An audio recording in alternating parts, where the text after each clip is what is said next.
이번에는 7번째 만남입니다. 이제 우리 2번 남았습니다. 2번 남았는데 7번째 만남과 8번째 만남을 이제 이번 주와 다음 주에 하고, 그때에 그 맨 마지막은 시험 보는 거예요. 그래서 그 채우는 거기 때문에 오픈북으로 한번 쭉 우리가 배운 것들을 돌아보면서 채우는 시간까지를 다음 주에 갖도록 하겠습니다. 자, 7번째 만남, 목자, 내 양을 먹이라. 이번 시간에는 예수님이 과연 우리의 어떤 목자이셨는지, 그리고 우리가 작은 목자가 된다는 것은 어떻게 된다는 것을 의미하는지, 정말 목자가 되는 게 뭔지를 오늘 깊게 배우게 됩니다. 자, 박스 안에 있는 성경 구절 함께 읽도록 하겠습니다. 시작.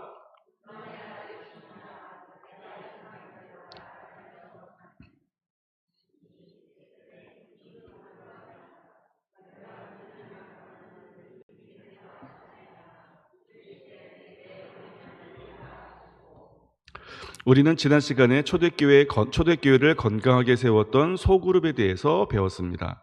초대교회는 보이는 몇몇의 리더들과 보이지 않는 다수의 리더들로 구성되어 있었습니다. 많은 사람들은 보이는 리더였던 베드로, 야고보, 스데반, 빌립 같은 예루살렘 교회의 리더들의 이름을 알고 있습니다. 하지만 소그룹의 책임을 맡았던 가정교회 리더들의 이름을 아는 사람은 없습니다.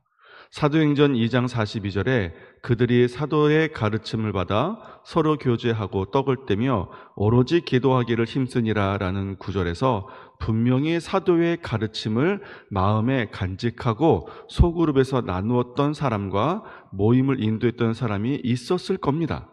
하지만 성경은 그 숨은 영웅들의 이름을 밝히고 있지 않습니다.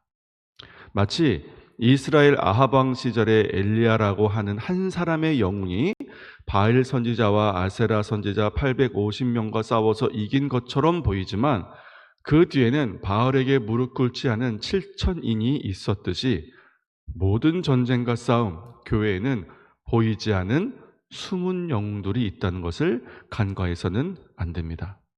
사람은 누구나 숨은 영웅이 되기보다 드러나는 영웅이 되기를 좋아합니다. 따라서 보이지 않는 곳에서 잠잠히 숨은 봉사와 사명을 감당하는 사람을 만나는 것이 쉽지 않습니다.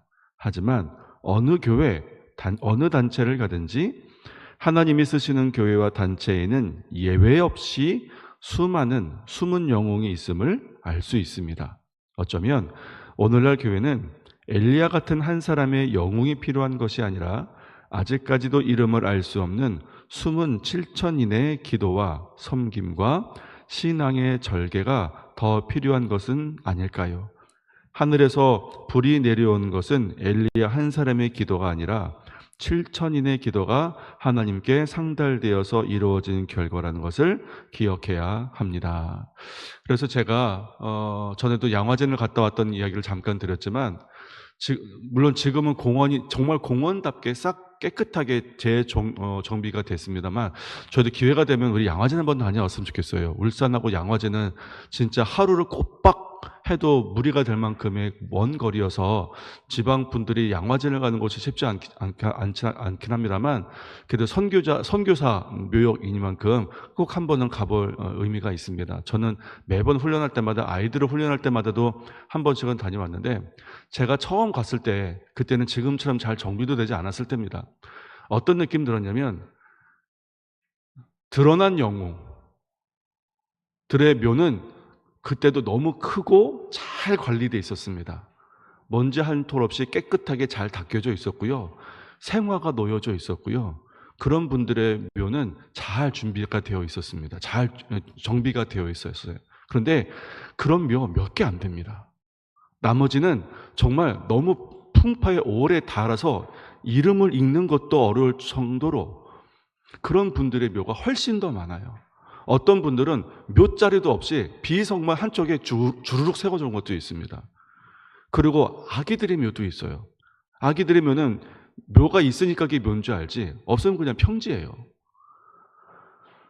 그러면 그 무수히 많은 이름도 잘 알지 못하는 그런 선교사님들, 그분들은 이 땅에 와서 아무런 일을 안 하신 거냐? 아니요. 저는 오히려 그분들의 피 흘림이 이 땅에 하나님의 말씀을 심었다고 생각합니다. 어떻게 몇 사람의 영웅 같은 선교사님들로 이 땅에 복음이 이렇게 심겨졌겠습니까? 그래서 저는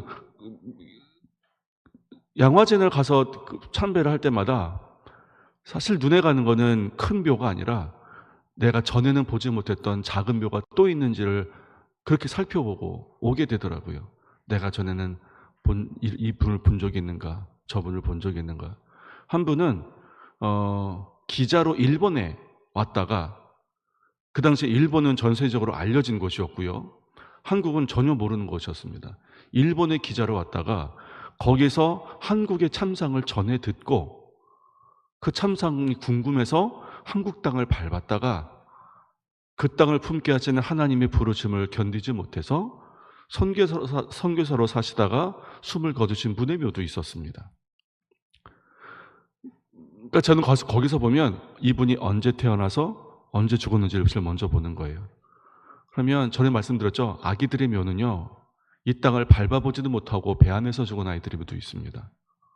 그럼 부모님은 분명 이 아이가 배를 탈 때만 해도 살아 있었는데 조선 땅을 밟는 도중에 이 아이가 숨을 거두고, 분명히 이 아이는 바다에서, 망망대해에서 이 아이를 하나님께 올려보냈을 텐데, 그리고는 그 시설을 끝까지 잘 보존했다가 한국을 밟자마자 제일 먼저 한 것이 이 아이를 땅에 묻는 일이었을 때, 이 아이를 땅에 묻고 이분들은 어떤 마음으로 복음을 전하셨을까?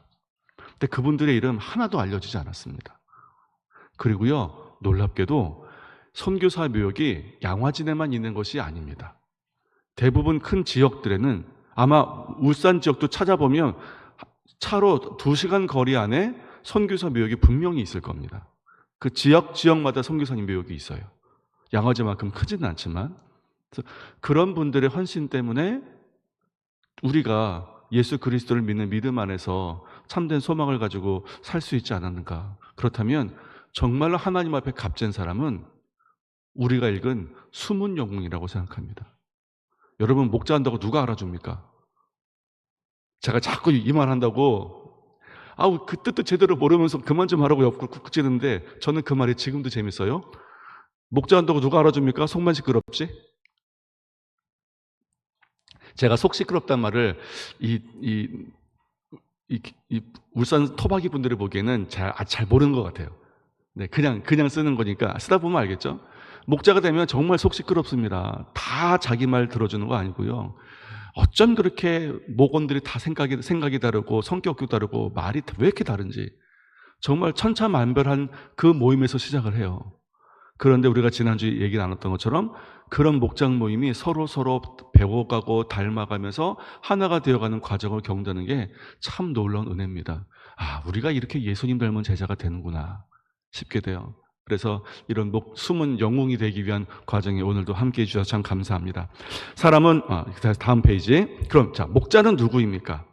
이제 이 페이지를 함께 나누겠습니다. 우리가 목자론을 공부할 때에 첫 번째 직면하는 질문이 누가 목자인가라는 것입니다. 당연히 성경에 나타난 목자는 사람이 아닌 예수 그리스도이십니다. 예수 그리스도. 이분이 당연히 우리의 목자이십니다. 베드로전서 5장 4절에는 예수님을 일컬어 목자장 이렇게 표현합니다. 또한 성경에는 예수님을 목자로 믿는 신자들을 그분의 기르시는 양으로 여러 곳에서 묘사하고 있습니다. 우리가 잘 아는 시편 23편에서 다윗은 여호와는 나의 목자요 자신은 그분의 기르시는 양이라고 노래하고 있습니다. 이 질문은 다음 질문으로 이어집니다. 그렇다면 사람이 사람의 목자가 될 수 있는가? 이 질문 앞에서 우리는 존재론적 목자와 기능적 목자의 역할을 구분해서 생각해야 합니다. 이 우주에 인간의 목자가 될 자격을 갖춘 분은 오직 예수 그리스도 한 분뿐이십니다. 따라서 목자의 존재는 유일하신 예수 그리스도 한 분이어야 합니다. 누구든지 이 역할을 대신할 수 있다라고 말하는 모든 사람들이 다 이단인 것이고 하나님의 복음에서 벗어난 거예요. 오직 예수님만 이 일이 가능합니다. 그렇지 않고 많은 목자가 존재한다면 기독교는 구심점을 잃고 해체 또는 종교다원주의나 범신론으로 빠지게 되며 결국 인간은 목자 없이 표류하는 인생으로 종말을 맞이하게 될 것입니다. 그러니까 양된 우리는 목자 대신 예수님의 뒤를 부지런히 쫓아가는 그런 존재인 겁니다. 우리가 그리스도를 따르는 신자 중에 대그룹, 혹은 소그룹의 리더들을 목자라고 부를 때 그것은 예수 그리스도의 자리를 대신한다는 뜻이 아니라 기능적 목자, 이하 작은 목자, 기능적 목자로 인식해야 합니다. 기능적 목자는 무엇이냐면 우리의 유일한 목자 되신 예수 그리스도의 명령을 받아서 예수님이 하셨던 그 목자의 사명을 대리 수행하고 예수님이 하셨던 사역을 그대로 전수받아 남은 사역을 그리스도의 몸인 교회를 위해 감당하는 직분을 말하는 겁니다. 예수님께서 우리에게 명령하신 그 사명을 그대로 받아서 순종하는 사람. 자, 그래서 이제 우리가 푸른 초장을 한번 연상을 해보는 거예요. 그러면 푸른 초장에서 양들이 풀을 뜯고 있는 광경을 우리가 연상해 볼 수 있습니다. 수많은 양들이 평화롭게 풀을 뜯고 있습니다. 맨 앞에는 지팡이를 든 목자가 앞서 걸어갑니다. 우리는 그 사람을 목자라고 부릅니다. 그런데 그 목자보다 더 바쁘게 움직이는 한 생명체가 있는데 초원을 달리는 개죠. 사람들은 그 개 이름을 쉐퍼드라고 부릅니다. 그래서 저도 옛날에 시골에 가면 그렇게 개 이름이 세파트가 많았어요. 세파트. 이게 세파트가 쉐퍼드 아닙니까? 양 치는 견, 양을 지키는 견. 그걸 이제 한국식 된장 구수한 발음으로 이제 세파트 그랬던 겁니다. 그런데 유일한 쉐퍼드는 예수님인 겁니다. 그럼 우리는 뭐냐? 세파트라는 거예요. 쉐퍼드이신 예수님의 그 목자의 사명을 부지런히 돌면서 함께하는 세파트가 우리의 사명인 겁니다. 그런데 세파트가 아무리 열심히 일하고 아무리 부지런히 양 주변을 돌면서 딴 데로 가는 양이 없는지 아니면 늑대나 이런 곳으로부터 해함을 받지 않는지 부지런히 한다고 해도 자기가 쉐퍼드라고 생각해서는 안 되는 겁니다. 그냥 세파트의 역할을 잘 감당하는 거예요. 세파트의 역할. 예수님께서 쉐퍼드, 우리는 세파트. 이렇게 생각하시면 되겠습니다. 그럼 예수님은 어떤 목자이십니까? 소그룹을 인도하는 작은 목자는 개인적인 열심이나 철학에 의해서 움직이는 사람이 되어서는 안 됩니다. 당연하죠. 들판의 셰퍼드가 찬 목자의 길을 열심히 도우며 따라가듯 소그룹의 목자는 진짜 목자인 예수 그리스도와 또한 그분의 몸이신 교회의 사역을 도와 양들을 그 방향으로 인도해가는 역할을 성실히 감당해야 합니다. 우리가 이것에 대해서 뒷부분에 또 후술 하겠습니다만 세파트가 참 역할을 잘해요. 참 역할을 잘하는데 그래서 자기가 지킬 양머리를 참 잘 지켜요. 그런데 자기가 셰퍼드라고 착각해서 자기가 원하는 방향으로 자꾸 양들을 몰아가는 거예요. 진짜 목자는 저기 있는데 자기가 데리고 있는 그 양 몇 마리를 자꾸 자기가 원하는 대로 데리고 가는 거예요. 그러면 양을 잘 지키기는 해요. 잘 보호 잘합니다. 그런데 셰퍼드의 입장에서 보기에 저 세파트는 없는 게 난 존재인 거예요. 왜냐하면 내가 가려고 하는 방향을 함께 가지 않으니까. 자기가 셰퍼드인 양, 자기가 돌보는 양을 자기가 원하는 대로 인도하기 때문에. 우리가 이 목자 훈련 학교라는 매뉴얼 교육을 받는 이유는 뭐냐면 우리들이 내년부터 하게 될 목장이 같은 목장이 되게 하기 위해서인 겁니다. 같은 목장. 어디를 가든지 새가족 교육의 6주가 목장인데 그 교육 받은 그대로의 목장을 다 경험할 수 있도록 하기 위해서인 거예요. 어디는 보냈더니 거기는 매뉴얼대로 안 하고 자기가 어디서 희한한 데서 배운 성경 공부 가르치고 있고 어디는 보내놨더니 거기는 우리 교회 목장이 아니라 예배 열심히 드리고 있고 어디는 보내놨더니 기도하는 것이 아니라 지금 그게 중요하냐 한 생명이 천하보다 귀한데 당장 나가자 그래서 열심히 전도하고 있고 목장으로서 열심히는 하지만 교회 입장에서 봤을 땐 우리 교회가 이 목장을 통해서 궁극적으로 바라고 원하는 그런 같은 모습이 아닌 겁니다. 그러면 곤란해지는 거예요. 언제 곤란해지냐? 교회가 위기 상황이 있을 때 곤란해지는 겁니다. 각자 자기 스타일의 목장을 하다가 안 맞다 싶으면 데리고 나가기 때문에 그래요.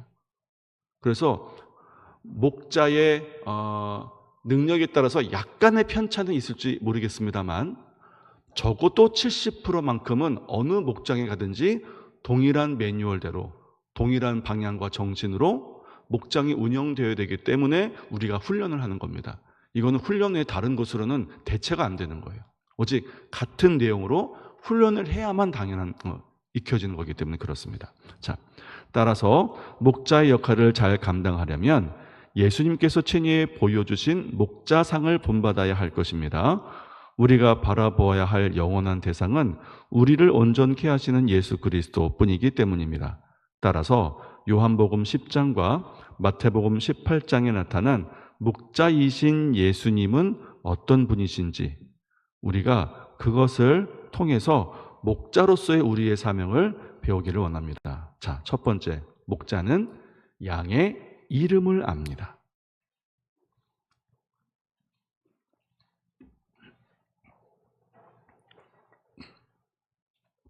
이름을 안다는 것은 단순히 호칭 명사를 안다는 것을 말하는 것이 아닙니다. 저 사람이 이름이 뭐다를 아는 것이 아니라 그 사람과의 관계가 이루어졌음을 의미하는 겁니다.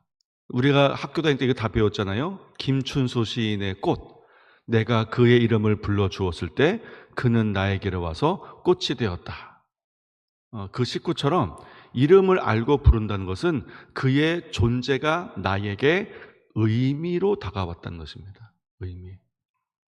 특히 유대 배경에서 이름이라는 것은 굉장히 놀라운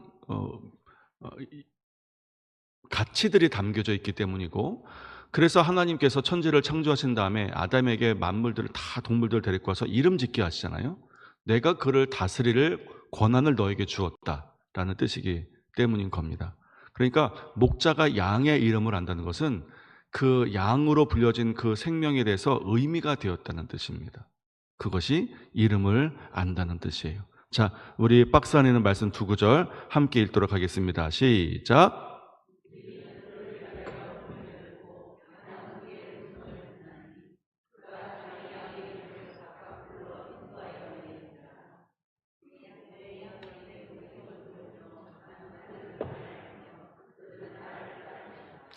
양의 이름을 각각 불러 인도하시느니라 라고 말했고, 내 양은 내 음성을 들으며 나는 그들을 알며, 이 안다는 것이 바로 이름을 말하는 겁니다.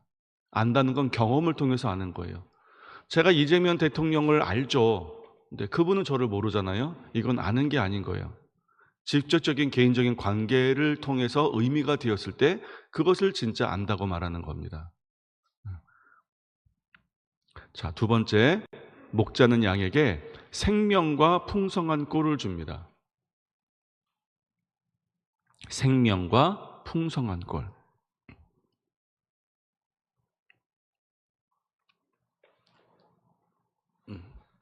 자, 우리 박스 안에 있는 말씀 함께 읽도록 하겠습니다. 시작.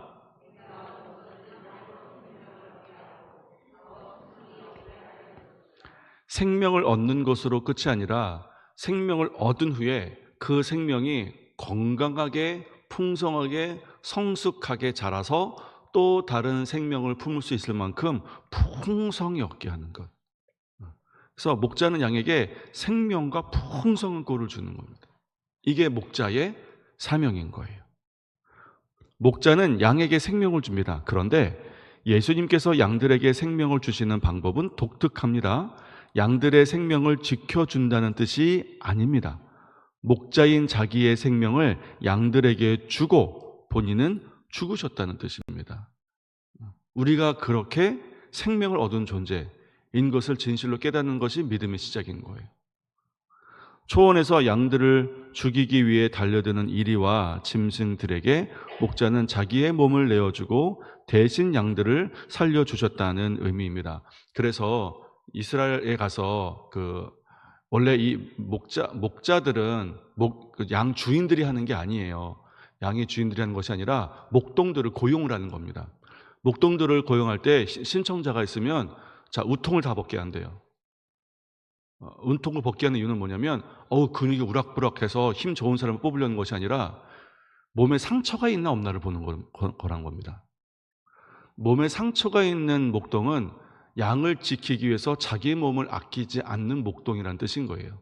근데 아무리 몸이 좋아도 매끈한 목동은 진짜 위기가 오면 양을 버려두고 도망가는 사꾼인 거고, 몸에 상처가 있는 목동은 끝까지 지켰다는 의미이기 때문에 상처가 있는 목동을 고용한답니다.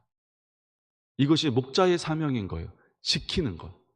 나는 피를 흘려도 나에게 맡겨진 양은 지키는 것. 이것이 목자의 사명인 겁니다. 우리가 예수님의 생명을 그렇게 받았다는 것을 알면 우리 삶 함부로 살 수 없는 거예요. 여러분, 영화 라이언 일병 구하기라는 영화가 있습니다. 참 명작인데 보신 분 알겠습니다만, 이 라이언 일병 구하기, 저도 오래돼가지고 내용이 정확히 맞는지는 모르겠습니다만, 세계대전 때에 라이언 가문에 아들 5명이 있었습니다. 아들 5명이 있었는데 4명이 다 전사를 했어요. 그러면 이제 막내 아들만 남았는데, 막내 아들만을 지켜야겠다라고 판단을 해서 이 막내 아들 보러, 너는 빨리 이제 어머니한테 돌아가라. 너 형들 다 죽었으니까 너만은 지켜야 된다라고 해서 딱 봤더니 세상 이 막내 아들이 가장 치열한 격전지에 있는 거예요. 가장 치열하고 승률이 거의 없는 가장 치열한 격전지에 지금 이 막내 아들이 있는 거예요. 그래서 이 막내 아들을 살리겠다고 특공대가 조직이 됩니다. 그래서 노르망디 상륙작전, 우리가 잘 아는 그 지역으로 이 특공대가 가요. 그래서 진짜 많은 우여곡절을 겪습니다. 특공대니까 얼마나 대단한 사람들이겠어요. 그런데 결국은 막내를 지키는 데 성공합니다. 그런데 특공대원들이 다 죽어요.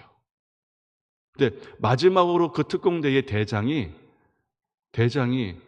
우리가 너 하나 살리려고 왔기 때문에 너는 잘 살아야 된다. 맞을 겁니다. 그 비슷한 내용을 하고 죽어요.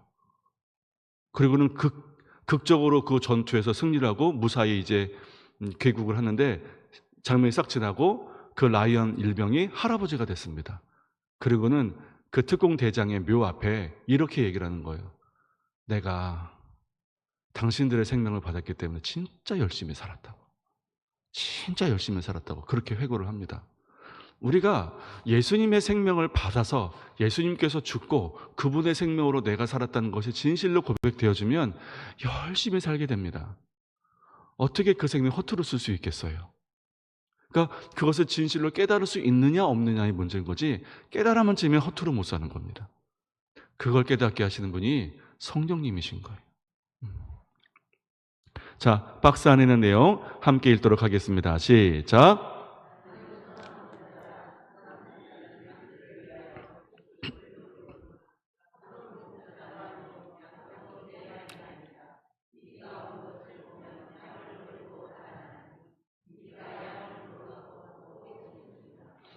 여기에서 선한 목자와 사꾼이 딱 드러나는 겁니다. 선한 목자와 사꾼은요, 형편 좋을 때는 결코 구별되지 않습니다. 이리가 등장해야 구별돼요. 그러니까 여러분들이 이제 여러분 중에서 목자 훈련 다 맡으시고 헌신하셔서 목자가 되실 때, 우리 목장 왜 이렇게 힘드냐? 그때 여러분이 선한 목자인 것이 가치가 증명되는 겁니다. 목원들 다 말 잘 듣고 아무런 문제 없고 그냥 다 좋고, 그러면 누구라도 맡을 수 있습니다. 근데 하나님께서 여러분을 선한 목자로 인정해 주시는 건 우리들의 목장이 그렇지 않기 때문에 그래요. 그래도 여러분이기 때문에 맡길 수 있기 때문에 그분들을 맡기시는 겁니다. 돈 받고 일하는 사꾼은 그래도 최선을 다합니다. 받은 돈이 있잖아요. 최선은 다합니다만 한계 상황에 다다르면 자기의 생명을 보존하기 위해 양을 버리지만, 목자는 양을 살리기 위해 자신의 죽음을 선택합니다. 이것이 목자와 사꾼의 차이입니다. 죽을 때까지 하란 말 아닙니다. 우린 그렇게 못해요. 이건 예수님이 있기 때문에 가능했던 일입니다. 작은 목자의 사명도 구원받지 못한 목장 식구들에게 예수 그리스도를 바라보고 따르면서 거듭나고 구원받게 하는 데 있습니다. 생명이 없으면 자라지 못하기 때문에 요한복음 10장 10절의 말씀처럼 양이 생명을 얻으면 그 다음에는 풍성한 삶으로 자라나는 것, 이것을 위해서 우리가 애쓰고 수고하는 것이 우리들의 사명인 겁니다. 생명을 얻게 하시는 분은 이건 오로지 예수님이십니다. 이건 우리가 못해요. 생명을 얻게 하는 건 예수님. 더욱더 풍성하게 하는 건 우리라고 생각하시면 되겠습니다. 목자는 우리 밖의 양들을 우리 안으로 인도합니다. 이게 셋바트의 일인 거예요. 셋바트가 자기 앞만 바라보고 풀 뜯어먹고 이상한 데 가면 득달같이 달려가가지고 다시 그 양 무리로 인도하는 것이 이게 셋바트의 일인 겁니다. 자, 박스 안에 있는 말씀 함께 읽겠습니다. 시작.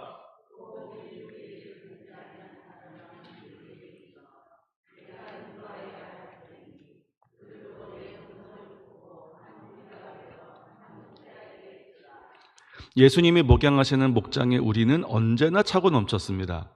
우리 안에 든 양들은 행복했고 그 우리를 떠나는 양들이 없었습니다. 반면에 우리 안에 날마다 새로운 양들이 들어왔습니다. 목자이신 예수님은 우리 안의 양들에 대한 관심만큼이나 우리 밖에서 헤매는 양들에 대한 관심도 컸기 때문입니다. 요한복음 10장 17절에는 목자 예수님께서 우리 밖의 양들을 위해 어떻게 하시는지를 다음과 같이 기록하고 있습니다. 읽겠습니다. 시작.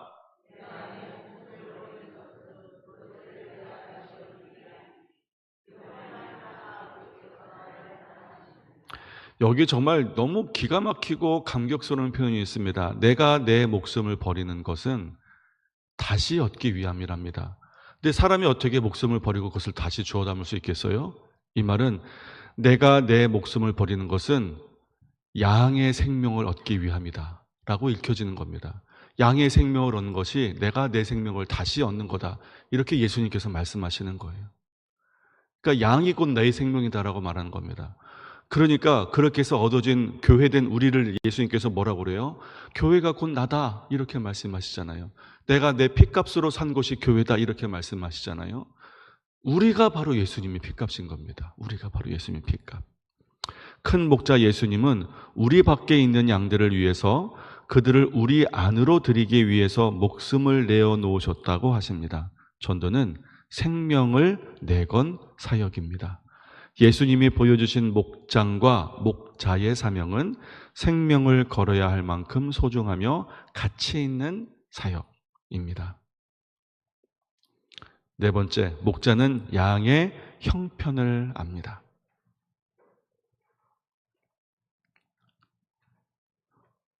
말씀 함께 읽겠습니다. 시작.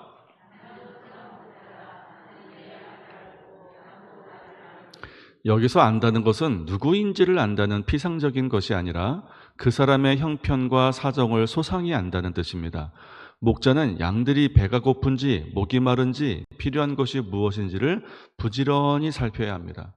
그래서 우리가 어저께 금요성령 집회 때도 말씀을 나눴지만, 성도가 성도를 안다는 것은 그렇게 들여다봤을 때만 보이는 게 있습니다. 가만히 주목해서 들여다봤을 때 보이는 게 있는 거예요. 그것을 볼 수 있어야 성도 간의 교제인 겁니다. 그냥 멀찍이서 보이면 뭐만 보여? 쟤 오늘 금목걸이 하고 왔다. 오늘따라 반지가 유난히 반짝거리네. 멀리서 보면 그게 보이는 거예요. 가까이서 보이면 왜 이렇게 오늘따라 안색이 안 좋대? 오늘따라 걸음걸이가 왜 저렇대? 이게 보이는 겁니다. 그러니까 목자가 양을 안다는 것은 형편을 들여다보는 거예요. 영적인 형편을 들여다보는 겁니다. 그래서 처음 우리가 목장 모임 시작해서 기도 제목을 나누면 그 기도 제목만 가지고는 형편을 몰라요. 형편을 몰라도 될 만큼의 것들을 내놓습니다. 그런데 깊게 되고 함께하고 오래되면 될수록 진짜 내 형편을 기도 제목으로 내놓습니다. 사실은 내가 이것이 정말 너무 간절합니다. 사실은 내가 이런 간절한 기도 제목이 있습니다. 이것이, 이런 기도 제목이 나올 수 있도록 목장을 깊게 성숙시켜 나가는 것이 목자의 사명인 거예요. 그리고 그걸 가지고 함께 뜨겁게 기도하고 응답의 기쁨을 함께 나누는 겁니다. 이것이 우리 목자의 사명입니다. 잠언 27장 23절은 다음과 같이 목자의 자세를 명령하고 있습니다. 함께 읽겠습니다. 시작.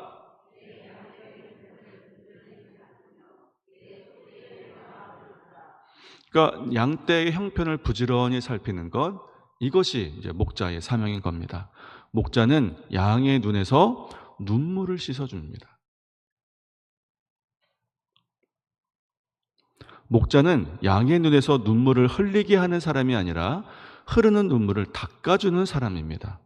우리의 목자장 되신 예수님께서 우리에게 그렇게 해주셨습니다. 여러분, 예수님을 보혜사라고 합니다. 이건 예수님께서 스스로를 말씀하시는 거예요. 내가 너희들의 보혜사다.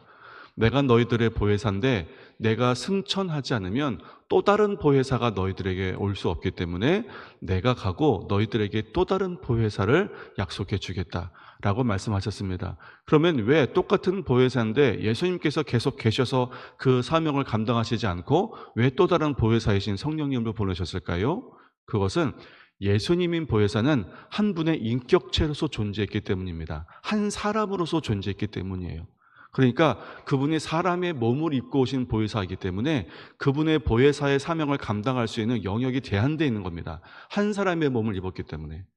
그런데 우리에게 오시는 또 다른 보혜사는 영역의 제한이 없는 거예요. 공간의 제약도 없고, 그래서 우리 각 사람 가운데도 계시면서 우리 중에도 계시기도 하면서 성령을 부어주시기도 하는 놀라운 보혜사인 겁니다. 그러면 여기서 질문, 보혜사가 도대체 뭐길래?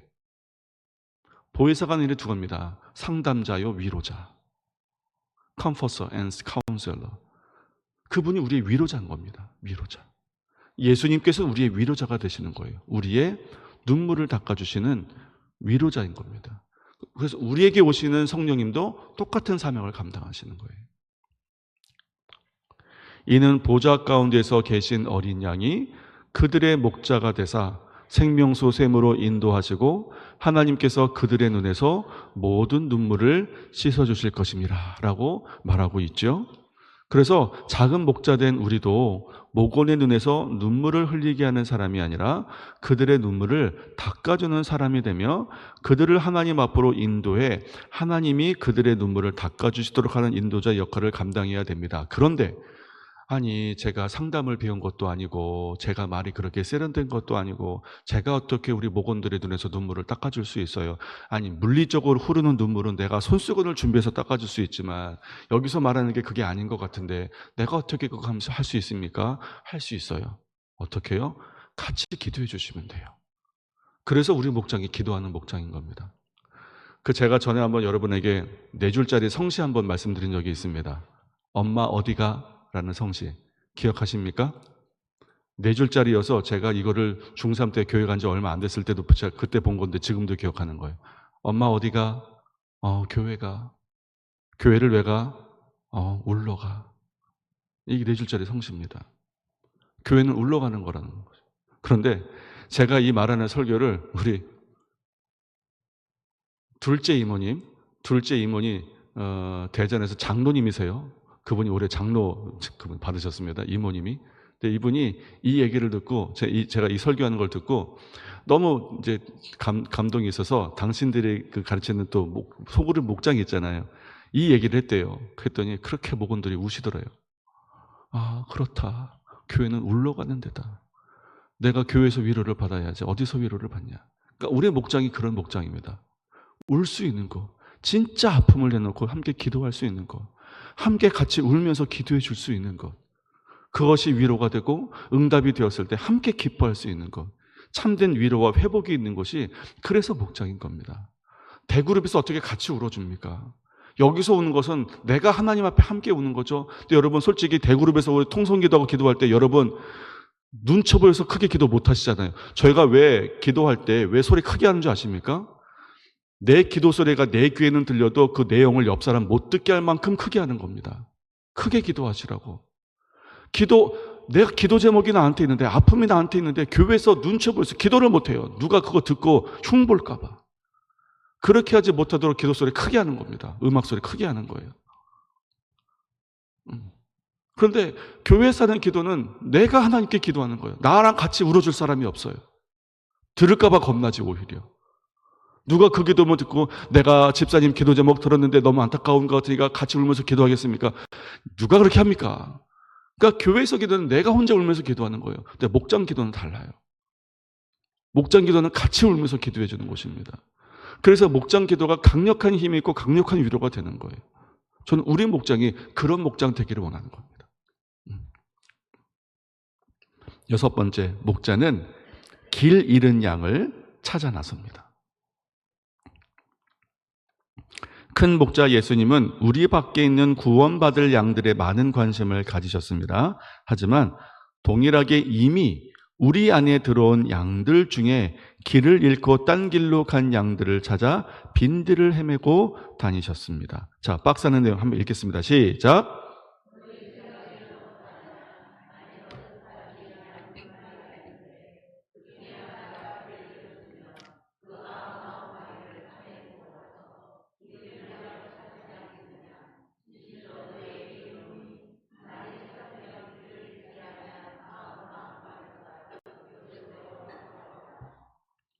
여기는 1차적인 의미와 2차적인 의미가 있습니다. 이것을 혼돈하실까 봐 말씀을 드리는데, 여기서 말하는 양 100마리의 1차적인 의미는 하나님께서 구원하시기로 작정한 모든 백성을 의미하는 겁니다.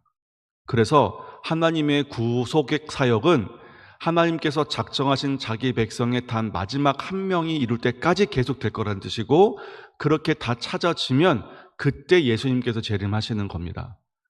그러니까 이것의 1차적인 의미는 이거예요. 모든 작정하신 자기 백성을 한 명도 잃지 않고 다 찾으시겠다라는 의미이고, 여기서는 그것의 2차적인 의미로 적용된 것이 뭐냐면, 이미 양이 되었잖아요. 이미 한 목자의 양이잖아요. 이미 한 교회의 성도인 거예요. 그런데 그 중에서도 한 교회 성도가 되었음에도 불구하고, 그럼에도 불구하고 길을 잃어버린 사람이 교회 안에도 있더라는 거예요. 그런 사람을 부지런히 찾아서 다시 우리 안으로 인도하는 목자가 우리의 사명인 거라는 겁니다. 교회가 하는 일이 어떻게 모든 사람 마음에 맞습니까? 그렇지 못하죠. 언젠가는 좋았다가 언젠가는 나빠질 수 있고, 누군가의 관계가 좋았다가 틀어진 것 때문에 그 사람 보기 싫어서라도 교회에 안 다닐 수 있고요. 자기가 형편이 좋을 때 나왔는데 형편이 갑자기 안 좋아져서 내가 이런 형편으로 교회 가서 다른 사람 보기에 내가 부끄러워지느니 내 차라리 내 교회를 안 가고 만다, 이런 분들도 있습니다. 다양한 분들이 많아요. 그러니까 그런 분들이 한 교회 성도가 되었음에도 다양한 이유로 교회 오기를 불편하고 꺼려하는 분들을 찾아서 다시 은혜의 자리로 인도하고 위로의 자리에서 함께 기도하는 일이 우리들의 몫이라는 겁니다. 그 일이. 그래서 그 일이 우리 목장의 사명인 겁니다. 예수님에게 소홀히 해도 되는 양은 한 마리도 없었습니다. 우리 안에서 목자를 잘 따라오는 양들, 우리 밖에 있는 구원받지 못한 양들, 그리고 길 잃어 우리를 벗어난 양들 모두에게 예수님은 생명을 거셨습니다.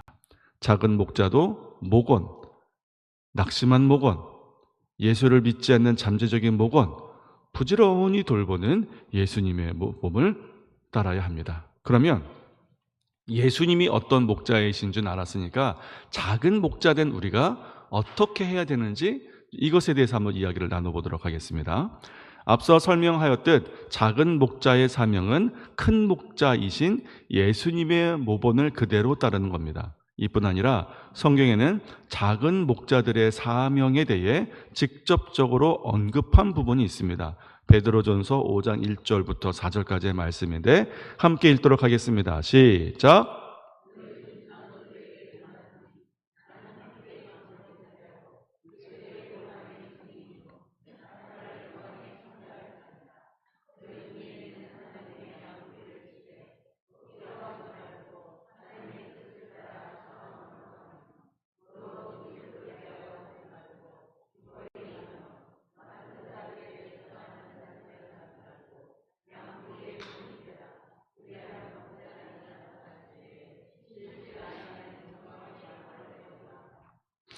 여기서 말하는 장로는 목양하는 자를 말하는 겁니다. 장로, 목사, 감독 다 한 사람을 지칭하는 건데 어떤 역할을 하느냐에 따라서 표현이 달라지는 겁니다. 그중에서 장로, 그러면 목양하는 자입니다. 목양하는 자. 그렇기 때문에 목양하는 사명을 받은 우리는 크든 작든 다 목자의 사명이고 장로의 직분을 일순 부여받은 겁니다. 그런 우리들에게 요구되어지는 것들이 여기에 쭉 나열되어 있는 거예요. 이 구절에서 나타난 장로는 오늘날 장로교회 제도권 속에 있는 장로의 직분이 아니라 교회에서 양무리를 돌보는 목자들에 대한 당시의 호칭이었습니다.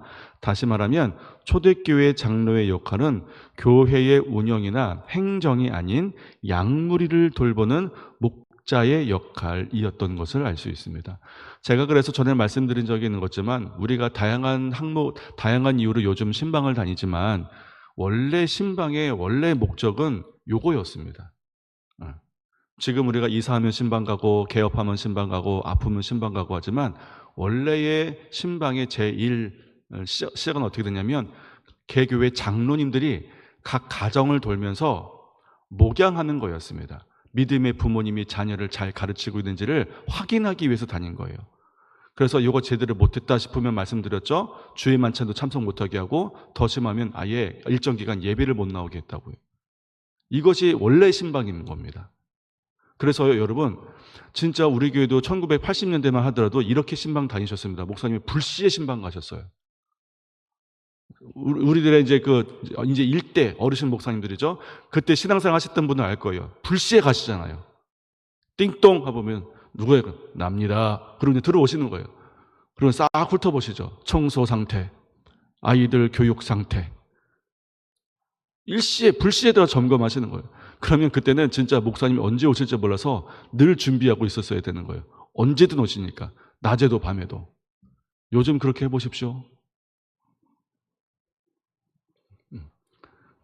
그래서 시대에 맞게 우리가 시대에 맞게 목자의 역할을 시대에 맞도록 우리가 맞도록 하는 거예요. 그땐 맞고 지금은 틀리다가 아니라 지금은 이 시대에 맞는 방법으로 이렇게 성도들의 영적 상태를 돌보고 목양하는 것입니다.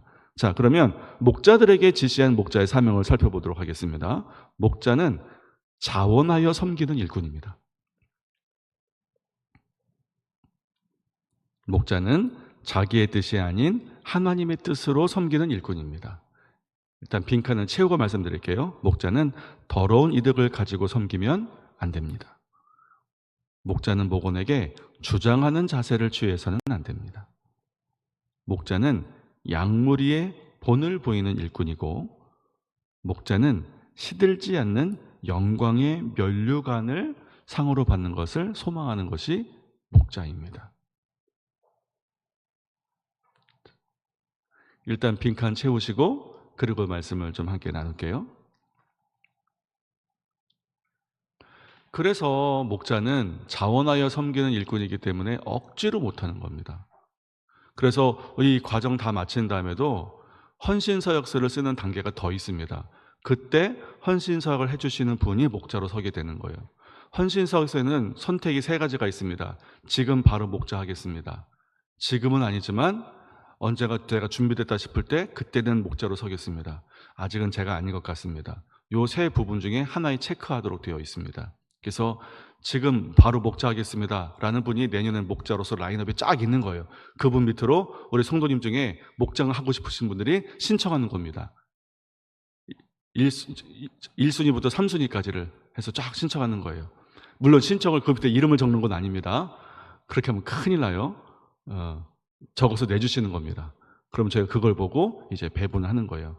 그리고 지금은 아니지만 언젠가 때가 되면 하겠습니다 라는 그분이 어느 목장에 목원으로는 참석하시겠죠? 그럼 그분은 어떤 분이 되느냐? 그 목장의 예비 목자가 되는 겁니다. 그 목장이 분가해야 될 상황이 되었을 땐 그분이 이제 분가될 목장의 목자로 서주시는 거예요. 이런 과정들이 있습니다. 목자는 자기의 뜻이 아닌 하나님의 뜻으로 섬기는 일꾼입니다. 그래서 내가 원하는 목장을 하면 안 되는 거예요. 교회가 기뻐하고 기대하고 바라는 방향으로 목장의 사역을 해야 됩니다. 목자는 더러운 이득을 가지고 이거 실제로 있었던 일이기 때문에 이거 적어놓은 건데, 어느 목자께서 목원을 하여튼 많이 달래요. 자기들은 괜찮대요. 지금도 많으신데요? 괜찮대요. 더 달래요. 알고 봤더니 목원들 데리고 다단계 하시는 거예요. 다단계. 있습니다. 은근히 자기 사역 말하면서 내가 무슨 사역 하는데 무슨 일을 하는데 예를 들면 내가 정수기 사업 하는데 집에 정수기들 있어요? 바꿀 때 되지 않았나? 이런 거. 저는 그래서 교회에서 서로 이것도 조심스러운 얘기입니다만 사업적인 관계로 엮여 있지 않기를 바랍니다. 이것이 서로 전혀 상관하지 말라는 건 아니에요. 내가 어떤 일을 우리 칠순이 있는데 잔치에 떡이 필요한데 당연히 우리 성도 중에 떡집에서 하면 좋죠. 근데 그것이 아니라 그 정도가 아니라 진짜 사업적으로 얽매여 있어서 그 사업이 안 되는 순간 한 교회에서 같이 못 볼 만한 상황이 되는 거 안 됩니다. 그리고 서로 돈 빌려주지 마십시오. 돈으로도 엮여있지 마세요. 차라리 주려면 주세요. 형편을 맞게 딱 주시고 뒤도 돌아보지 마세요. 그럴 거 아니면 빌려주지 마십시오. 보증 쓰지 마세요. 저도 보증 안 씁니다. 서달라는 사람도 없어요. 뭐 있어야 보증을 쓰죠. 보증도 쓰지 마세요. 이런 세속적인 이윤의 관계로 성도가 관계가 맺어져서는 안 됩니다. 빌려주려면 차라리 그냥 주고 끝 이러셔야 되는 거예요. 그러니까 이거 사업 너무 좋대 같이 해보자 권유하지도 마세요. 전에 교회 있을 때 우리 교회도 계실 거예요. 그 애터미 하시는 분이 있습니다. 애터미. 지금 우리 교회 아마 있을 거예요. 대부분 다 있으시니까. 사업을 하시는 건 좋은데 어떤 분이 그 사업에 너무 열심히신지라 이분이 목자셨는데 목원에게 그렇게 애터미 사업을 같이 하자고 한 거예요. 실제로 같이 사업장도 냈어요. 바로 갔죠. 신방을 빙자해서 바로 간 거예요. 그래서 명확하게 교회 뜻을 밝혔습니다. 성도끼리 서로 사업으로 얽매여 있는 건 교회가 원하는 거 아닙니다. 이거. 그래서 제가 그 사업장을 제가 3번을 점검을 했어요. 3번을. 제대로 하고 있는지, 믿음생활 똑바로 하고 있는지, 이것이 안 되면 서로 못 볼 걸 보는 관계가 아닌지 제가 3번을 가가지고 예배를 드리면서 점검을 했습니다. 그러니까 뭐 더러운 이르기라고 해서 나쁜 일을 같이 하자는 것이 아니라 하나님의 순전한 일이라는 순전한 목표가 아닌 세속적인 이득을 본문에서는 이 정도로 표현한 겁니다. 그 자체가 더러운 이득이라고 말하는 거예요. 그러니까 그렇게 되지 않도록 서로 조심해야 되는 겁니다. 목자는 목원들에게 주장하는 자세를 취해서는 안 돼요. 우리가 알고 있잖아요. 이소부와 햇님과 바람 이야기. 지나가는 여행객의 외투를 벗긴 것은 센 바람을 부는 구름이 아니라 따뜻한 햇빛을 비친 햇님이었다. 우리 성도들의 마음이 바뀌는 것, 목원들의 마음이 바뀌는 것은 주장하고 가르쳐서가 아니라 따뜻하게 품어줘서입니다. 여러분도 그렇잖아요. 그렇죠? 그러니까 주장하는 자세가 아니라 그저 따뜻하게 섬기고 함께 울면서 기도해주고 사랑과 관심을 보여주는 것, 그것입니다. 그래서 이건 제가 너무 많이 봐왔던 임상이에요. 한 목장 안에 목자가 있고 누군가는 예비 목자를 해야 됩니다. 그래야 분가됐을 때 예비 목자가 목자로 세워지죠. 그래서 여러분 목자의 제일 큰 사명 중에 하나는 예비 목자 세우는 거예요. 예비 목자 감을 딱 눈여보고 당신 예비 목자 해야 된다고 하는 겁니다. 제가 이번에도 올라갔어요. 이번에도 올라가서 이제 그 목장 그 집중 오이코스 세미나 훈련 받아서 그 제가 전에 함께하던 목자 가서 이야기 드렸잖아요. 근데 그분이 이제 우리도 목자 분가되게 되는데 분가된 목장의 예비 목자로 선 그분이 제가 그분을 데리고 있을 때만 하더라도 그분은 전혀 목자감이 아니었어요. 참여하는 것만 해도 대단한 분이었는데 또 이분이 대학 교수시라 얼마나 배운 건 많아요. 그러니까 누가 뭘 말한다고 해서 설득될 만한 분은 아니거든요. 그런데 목자분이 너무 사랑으로 돌봐주시고 섬겨주시니까 거기에 마음이 녹아서 목자가 되기로 결심을 하신 거예요. 그러니까 누군가 예비 목자로 세우는 거 예비 목자 해야 돼 이렇게 해서 되는 게 아닙니다. 예비 목자를 누굴 딱 찍으셨다 그러면 더 잘 대해주시면 돼요. 그 사랑에 감복해서 예비 목자가 되게 됩니다. 자, 목자는 양무리의 본이 되는 겁니다. 이것은 아주 당연한 거예요. 그리고 목자는 시들지 않은 영광의 면류관을 상으로 받습니다. 우리가 기대하는 거 이거 하나예요. 무슨 우리가 세상에 영화를 보겠다고 목자를 합니까? 누가 알아주고 뭐 나오는 게 있다고 더 나가면 나갔지 들어오는 게 뭐가 있습니까? 그래도 하는 거예요. 왜냐하면 이것이 약속되어 있기 때문에 그렇습니다. 자, 그러면 요한복음 21장에 나타난 작은 목자의 사명은 무엇일까요? 자, 박사님은 말씀 함께 읽겠습니다. 시작.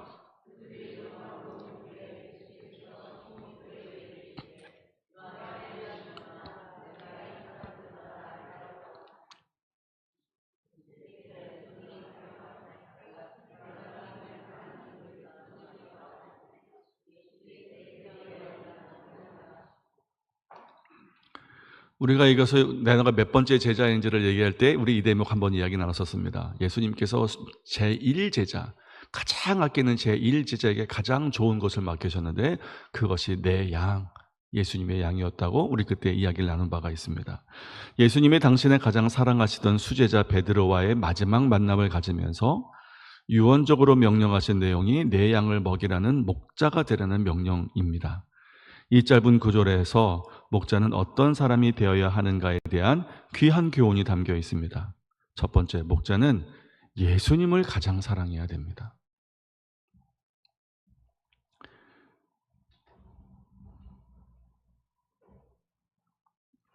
양들을 먹이라고 명령하시는 예수님께서 베드로에게 물으신 질문은 양들을 사랑하느냐? 라는 질문이 아니라 나 예수님을 사랑하느냐라고 물으신 것, 이것이 매우 의미심장한 겁니다.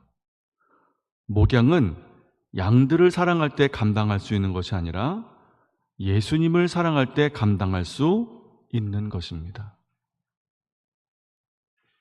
그래야 버텨낼 수 있어요.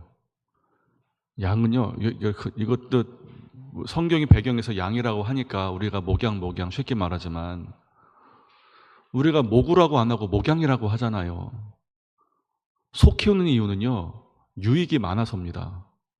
소는 버리는 게 없어요. 소 키우는 건 유익이 많아서 하는 거예요. 그래서 모구예요, 모구. 근데 양은 아니에요. 양은 소에 비하면, 그리고 드리는 수고에 비하면 얻는 게 별로 없습니다. 지질이 말도 안 듣고요. 손볼 때도 너무너무 많아요. 그런데 굳이 목양이라고 하잖아요. 그러니까 여러분, 우리한테 맡겨진 양들이요, 그렇게 여러분 마음을 잘 알아주지 않습니다. 힘들어요. 그러니까 내가 양을 사랑해야지, 이 마음 가지고는 안 됩니다. 언젠가 진짜 정이 똑 떨어질 때가 있기 때문에 그래요. 그렇다고 버릴 거예요? 포기할 거예요? 그래서 예수님께서 물어보신 겁니다. 네가 나를 사랑해야 내가 너에게 맡겨진 사명을 감당할 수 있다. 그러니까 여러분, 우리가 목자가 되려면 내가 정말 예수님을 제일 사랑하는지, 내가 예수님을 제일 사랑하는지 그걸 늘 점검하실 수 있어야 돼요. 그래야만 감당할 수 있는 사명이 목자의 사명입니다. 그리고 두 번째, 목자는 양이 예수님의 양이라는 것을 기억해야 됩니다.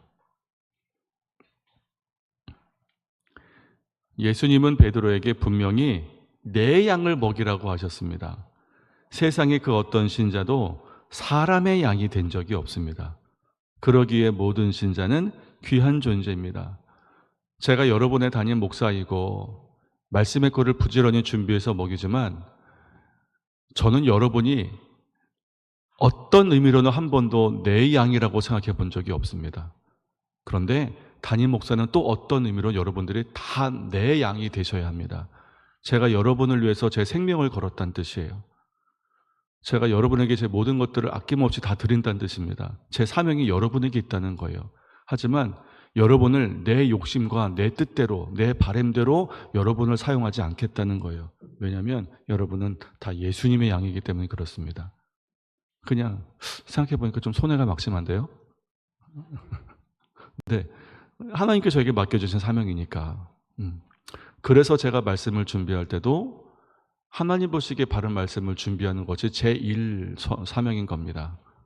여러분에게 듣기 좋은 말이 아니라, 지금 당장 듣고 싶어하는 말이 아니라 하나님께서 먹이게 하신 꼴을 준비하는 것이 제 사명이기 때문에 그래요. 그러니까 때로는 좀 힘들어도 드세요.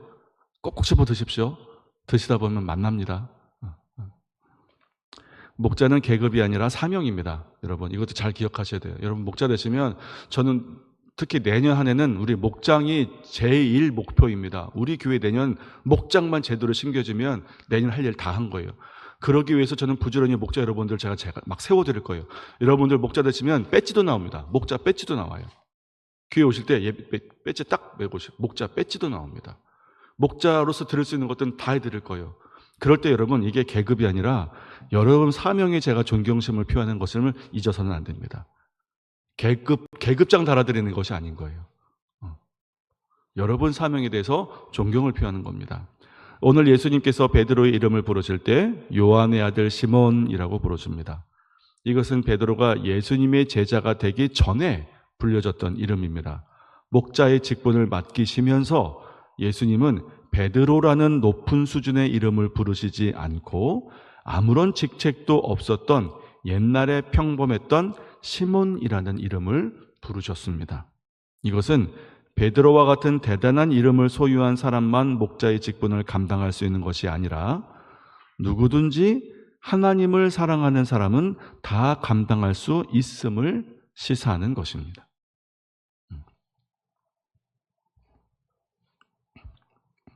그래서 목자는 원하는 일을 하는 사람이 아니라 주어진 사명을 위해 순종하는 사람이 목자입니다.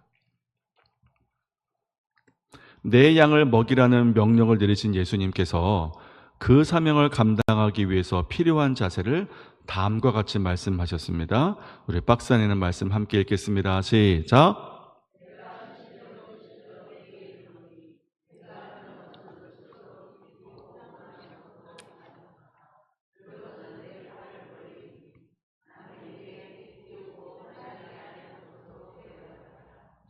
예수님께서 베드로에게 이 말씀을 남기셨습니다. 그렇게 베드로에게, 여러분 이건 제가 새벽 예배 때만 말씀드린 얘기인데 이 조반 먹이는 이 장면이 예수님께서 제자들에게 세 번째 나타나신 장면입니다. 요한복음에 기록되려면 세 번째예요. 그런데 세 번이나 제자들에게 보이셨고 그 제자들에 보일 때 베드로가 반드시 있었다고 한다면 베드로에게도 세 번째 나타나신 장면입니다. 그런데 첫 번째, 두 번째도 베드로에게 말씀하신 것이 기록되어 있잖아요.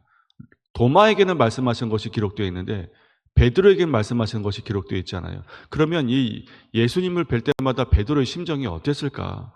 나는 다른 사람은 몰라도 나는 예수님을 부인하지 않을 겁니다. 떠나지 않을 겁니다. 호언장담하고 그날 닭이 울기도 전에 저주하면서 예수님을 3번 부인하는데 내 말이 거짓말이면 내가 저주를 받을 거다라 이렇게 말하면서 3번이나 부인하고 나서 너무 비참해서 펑펑 울잖아요. 그리고 예수님께서 3번이나 나타나셨는데 눈길도 안 주는 것 같은 거예요. 그럼 예수님을 볼 때마다 베드로 심정이 어땠을까? 왜 예수님께서 밥 잘 먹이신 다음에 그제서야 네가 나를 사랑하니라고 물으셨을까? 여러분, 예수님은 베드로의 예수님에 대한 사랑을 의심해서 물으신 게 아닙니다. 예수님은 베드로가 자신을 사랑한다는 것을 의심하신 적이 없어요. 의심해서 물으신 것이 아니라 정말 베드로가 예수님께 하고 싶은 말이지만 차마 면이 안 서서 못했던 말을 할 수 있는 기회를 주신 겁니다. 자기가 예수님을 그렇게 3번이나 부인했는데 무슨 면이 있어서, 무슨 체면이 있어서 내가 그래도 예수님 사랑합니다. 어떻게 얘기합니까? 못해요. 입이 10개라도 할 말이 없는 거예요. 그래서 예수님께서 베드로가 속으로만 수없이 고백했을 거고 내가 처지가 이렇지만 그래도 내가 진짜 예수님 사랑합니다. 속으로만 얘기했던 그거 예수님께서 말할 수 있는 기회를 주신 겁니다. 그래서 물으신 거예요. 네가 나를 사랑하니? 그러니까 속으로만 수없이 대뇌었던 그 말을 3번이나 속 시원하게 하게 하신 겁니다. 예수님께서 정말 베드로의 사랑을 의심해서가 아니에요. 그런데 그렇게 사랑을 확인하신 예수님께서, 사랑을 고백하게 하신 예수님께서 마지막으로 하신 말씀이 뭡니까? 네가 네 인생 이제 네 뜻대로 안 될 거다. 네가 젊어서는 네 마음대로 하고 다녔지만 내가 너에게 사명을 맡긴 이후로 너는 네 마음대로 가는 인생이 아니다. 네가 네 팔을 딱 벌리면 남이 너에게 띠를 띄우고 그가 원하는 곳으로 너를 이리저리 데리고 다닐 거다. 네 인생 네 거 아니다. 네가 앞으로 그런 인생 살 거다. 예수님께서 그렇게 말씀하신 겁니다. 여러분, 우리가 예수 믿었다는 것은 이것을 고백하는 겁니다. 우리 인생 내 뜻대로 살지 않겠습니다. 근데 그렇게 우리의 인생을 받으신 예수님께서 우리에게 기대하시는 가장 숭고한 사명이 바로 예수님의 양을 돌보라고 말씀하시는 거예요. 그러니까 목자의 사명은 참 숭고한 사명입니다. 이걸 위해서 내 시간도 마음대로 내가 못 쓰고 심지어 내 물질도 내 마음대로 못 쓰고 여러모로 불편하고 내 인생이 내 인생이 아닌 것 같겠지만 그럼에도 불구하고 우리가 이것을 영광스럽게 받을 수 있는 것은 베드로가 그렇게 했다는 거예요. 베드로. 자, 그러면 승리하는 목자의 7가지 특징, 이것을 이제 빠르게 살펴보고 이제 마무리로 들어가는데 우리가 휴스턴 서울교회에 대해서 이야기를 나누면 우리가 전에 하던 목장이 바로 이 휴스턴 교회의 목장 시스템이다 보니까 혼돈이 되시는 분도 있고 불편하거나 부담이 되시는 분도 있겠지만 우리가 하려는 목장은 휴스턴 서울교회 목장하고 분명히 다른 목장입니다. 다만 목자 교육의 교재로서 훌륭한 내용을 담고 있기 때문에 우리가 이 내용까지도 함께 발췌해서 교육은 받지만 우리가 하는 목장은 분명히 휴스턴 서울교회 목장과 다른 목장인 거예요. 우리가 이렇게 다음 시간에 이것에 대해서 분명히 또 말씀을 드리겠습니다. 자, 승리하는 목자 7가지 특징. 첫 번째, 기도에 힘쓴다. 자, 말씀 함께 읽겠습니다. 시작.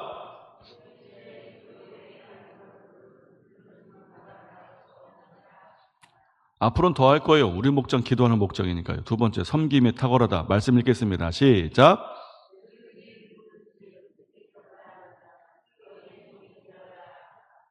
자, 그런데 여기에서 섬김 때문에 제가 말씀을 드리는 건데 이 섬김이 많은 물질이 필요한 섬김 같으면 물질 없는 사람 목자하면 뭐 안 되는 거고요. 넓은 집이 필요한 목장 같으면 집 좁은 사람은 목자하면 안 되는 거고요. 시간이 널널한 사람만 할 수 있는 섬김 같으면 바쁜 사람은 목자 못하는 겁니다. 그러니까 여기서 말하는 섬김이라는 것이 많은 것을 가져야만 할 수 있는 섬김이라고 이해하시면 그것이 없는 사람은 목자 되는 것을 주저하는 거예요. 여기서 말하는 제가 말씀드리고 본문이 말하는 섬김은 뭡니까? 마음가짐을 말하는 거예요. 마음가짐. 섬김의 마음가짐이 있으면 그래서 우리가 하는 목장 식사 금지입니다. 식사하지 마세요. 식사 대접에 애쓰고 돈 쓰지 마세요. 그냥 파리바게트에서 쿠키 하나 사오세요. 그 집에서 커피 내리시면 됩니다. 맥심 커피. 그것 가지고 충분히 교제 가능합니다. 우리 집이 좁아서 목장 못한다고요? 커피숍 가서 하셔도 되고요. 우리 주일에 예배 마치고 공간 많잖아요. 하셔도 되고요. 정 없다. 줌으로 하셔도 됩니다. 온라인으로 모여서 목장 얼마든지 가능합니다. 기도는 온라인에서 하시고 간단한 교제는 모여서 하시고 얼마든지 가능해요. 그러니까 섬김의 마음만 있으면 얼마든지 할 수 있는 목장. 이것이 우리가 하고자 하는 목장인 겁니다. 세 번째, 영혼 구령에 대한 열정이 있다. 말씀 읽겠습니다. 시작.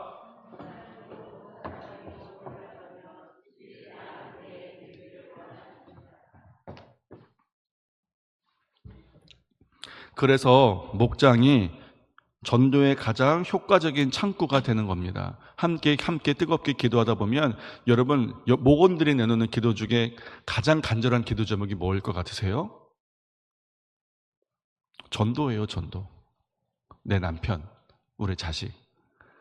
이렇게 하다 보면 한 영혼을 구원하는 기도 제목이 빠지지 않고 나오게 됩니다. 함께 기도하는 거예요. 그리고 그 영혼이 기도의 응답으로 하나님 앞에 돌아오게 됐을 때 그 감격은 이루 말할 수가 없습니다. 목장이 전체가 함께 기도했기 때문에 목장이 함께 기뻐하는 거예요. 그래서 어떤 분이 우리가 그분을 위해서 기도를 했는데 그분이 교회에 오게 되면 목장이 전부 다 나가서 그분을 환영하는 겁니다. 우리가 당시에서 얼마나 많이 기도했는지 아냐고. 그럼 이분은 교회 오자마자 나를 반기는 사람이 너댓 명이 있는 거예요.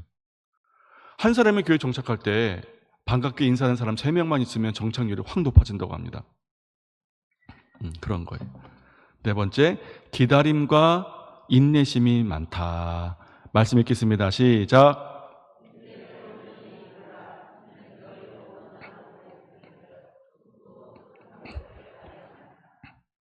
내 맘 같지 않지만 버티다 보면 하나님께서 만져주십니다.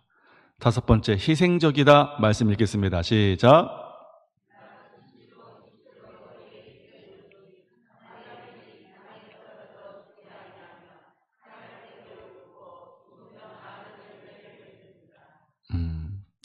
그러니까 이거는 참 묵상하면 묵상거리가 많은 말씀입니다. 그런데 중요한 것은 내가 나로 있으면 결코 누군가 나를 통해서 하나님께 나아갈 수 없습니다. 그래서 제자가 된 첫 번째가 뭐였습니까? 누구든지 나를 따라오려거든 자기를 부인하고, 그래야 나를 따라오는 목원이 나를 보는 것이 아니라 내 안에 계신 예수님을 볼 수 있기 때문에 그렇습니다. 그래서 끊임없이 희생적이고 자기 부인적이어야 합니다. 그래야 그 섬김을 통해서 예수님을 볼 수 있는 거예요. 여섯 번째, 협력을 잘한다. 함께 읽겠습니다. 시작.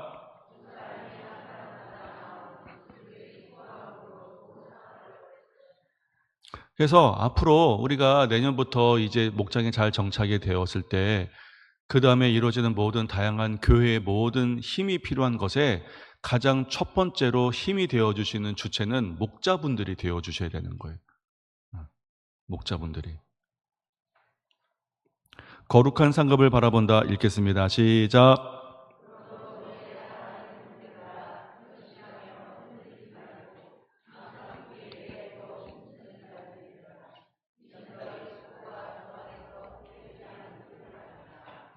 말씀드렸죠. 목자한다고 돈 나오는 거 아니고 내 자식이 갑자기 똑똑해지는 것 아니고 그래도 우리가 이해를 하는 것은 하나님께서 약속하신 거룩한 상급이 있기 때문에 그렇습니다. 결론입니다. 예수 그리스도는 우리의 목자장이십니다. 목자장께서 가장 소중한 영혼을 목양하라고 우리를 작은 목자로 부르셨습니다. 이 직분을 잘 감당하는 사람에게는 시들지 않는 영광의 면류관을 주겠다고 약속하셨습니다. 한 사람의 영웅이 되기보다 한 나라를 세우는 7천인의 무명인 중에 한 사람이 될지라도 초대교회에서 집집마다 모였을 때 그 집에서 사도의 가르침을 다시 나누고 모임을 인도했던 수많은 소그룹 리더들이 있었기에 건강한 초대교회는 계속해서 하나님께 쓰임받는 교회가 될 수 있었습니다. 이런 준엄한 주님의 명령에 우리 모두 순종하여 시들지 않는 면류관의 주인공이 되시기를 바랍니다.